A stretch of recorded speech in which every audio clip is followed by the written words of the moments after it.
जो कि पत्थर पूजने से अगर हरी मिल जाए तो मैं पहाड़ पूजने के लिए तैयार हूँ। तो वो जहाँ तक उन्होंने क्या किया है, उन्होंने पत्थर पूजने के लिए, प्रभु को पूजने के लिए मना नहीं किया है, उन्होंने उन मूर्खों को डांटा है।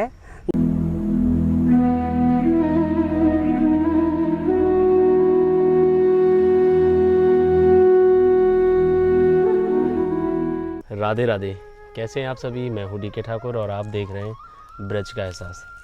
जैसे कि कमेंट सेक्शन में हम देखते हैं कि आप सभी भक्तों के बहुत सारे सवाल होते हैं। तो आज हमारे साथ हैं एक मैथ के टीचर और सनातन धर्म के बड़े प्रेमी। तो आप सबके जो प्रश्न थे आज हम उनसे जानेंगे। राधे राधे सर। राधे राधे सर, कैसे हैं आप।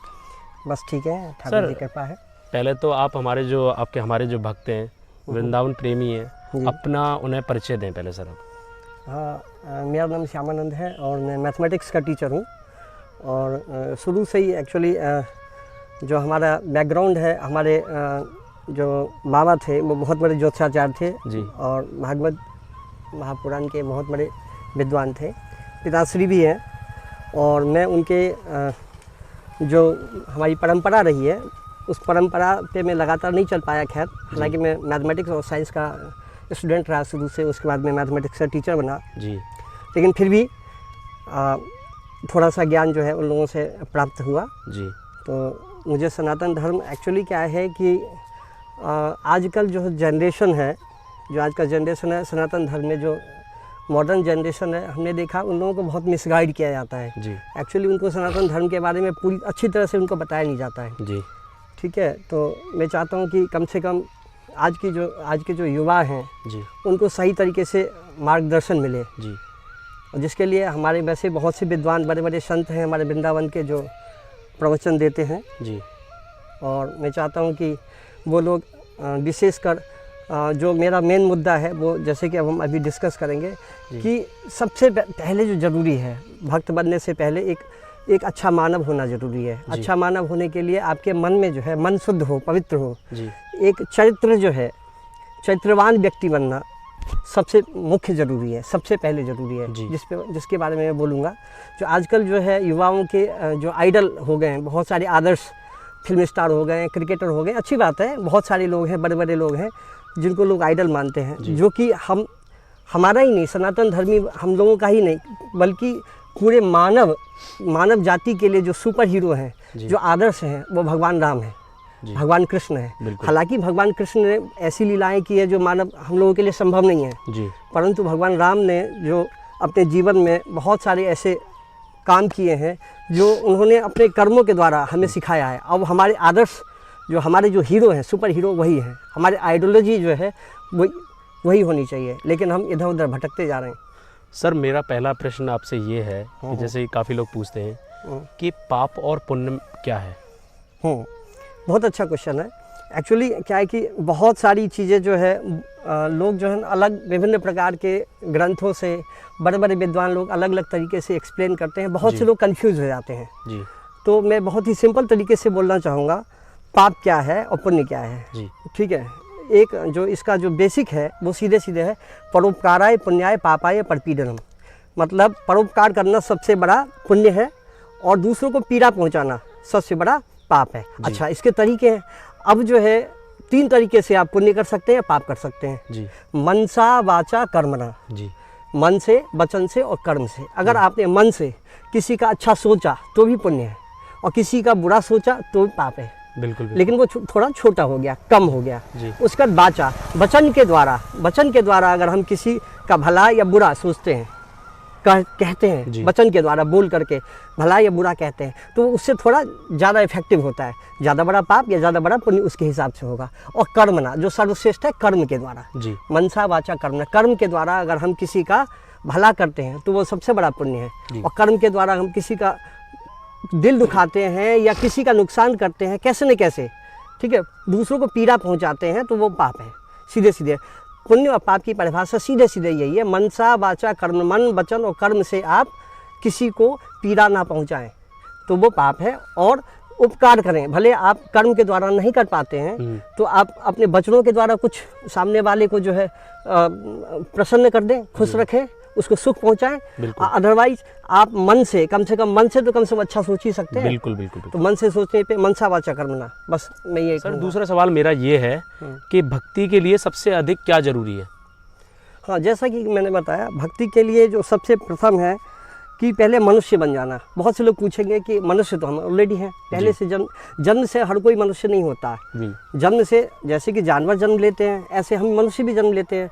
हमारे में न संस्कार होता है, न ज्ञान होता है, न बुद्धि होती, कुछ नहीं होती है। तो जी। सबसे पहले मानव बनना, जी। मानव बनना, एक संस्कारवान मानव बनना सबसे पहले ज़रूरी है। उसके बाद भक्ति की बात आती है। जब हम अच्छी तरह से मानव बन जाए, उसके बाद हम भक्ति की बात करते जी। हैं।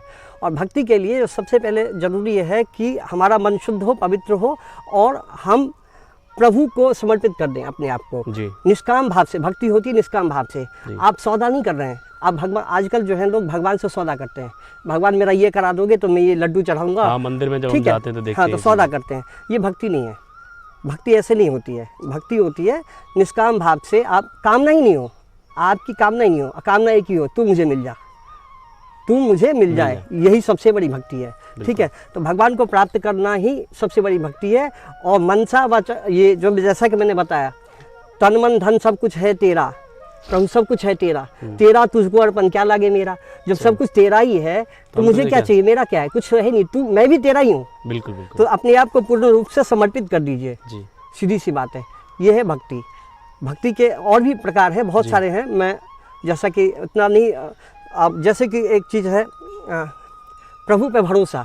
आपकी मतलब निष्ठा इतनी ज़्यादा हो, जैसे द्रौपदी का चीरहरण हुआ तो उसमें आपने देखा कि द्रौपदी ने अपने दोनों हाथ से वस्त्र पकड़ रखे हैं और प्रभु को याद कर रही है। वो प्रभु नहीं आए। उसके बाद क्या हुआ, एक हाथ उठा करके और वो प्रभु को याद कर रही हैं, दूसरे हाथ से वो वस्त्र अपने पकड़ रखे हैं, तब भी नहीं आए। जी फिर प्रभु से जो उनकी महारानी है वो पूछती हैं वहाँ पे, जो प्रभु क्यों नहीं जा रहे हैं आप? तो उन्होंने कहा कि मैं इसीलिए नहीं जा रहा हूँ क्योंकि उसको अभी भी अपने ऊपर कुछ भरोसा है, मुझ पर पूरा भरोसा नहीं है। तभी उसने अपने एक हाथ से अभी भी वस्त्र पकड़ रखा है। जिस टाइम, जिस क्षण मुझ पर पूरा भरोसा हो जाएगा, उस समय मैं, तुम भी मुझे नहीं रोक पाओगी, मैं तुरंत चला जाऊँगा। और लास्ट में ऐसा ही हुआ, जब द्रौपदी जी ने जो दोनों हाथ ऊपर खड़े करके प्रभु को जब याद किया तो प्रभु आगे, जैसा कि आप लोग सब जानते हैं। कुल मिलाकर के हम अपने आप को समर्पित कर दें, उससे बड़ी भक्ति कोई है ही नहीं। बिल्कुल बिल्कुल सर। सर यहाँ तीसरा प्रश्न आता है हमारा, कर्म फल क्या है सर? कर्म फल, बहुत अच्छा क्वेश्चन पूछा आपने। बहुत से लोग कहते हैं जो हम कर्म कर लेंगे, जैसे कि हम कोई गलत कर्म कर लेंगे और पूजा पाठ के माध्यम से या किसी और तरीके से हम बच जाएंगे।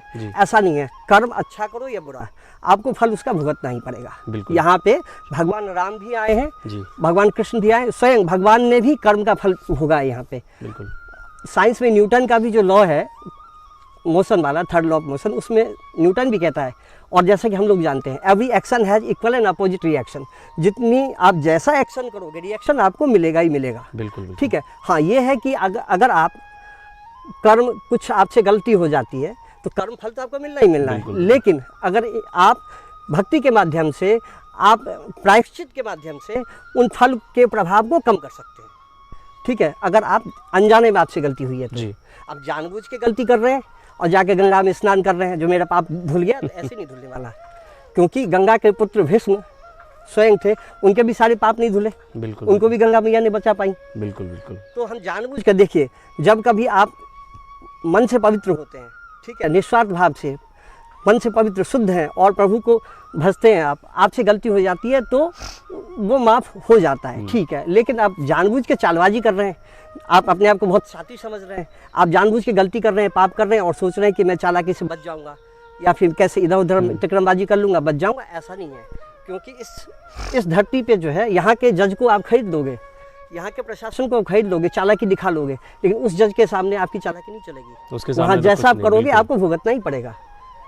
इसलिए ऐसा ना सोचें, जो हमने गलत कर्म किया तो फल नहीं मिलेगा, चालाकी कर लेंगे, बिल्कुल भी ऐसा नहीं है। और आप जैसा कर्म करेंगे फल मिलेगा ही मिलेगा।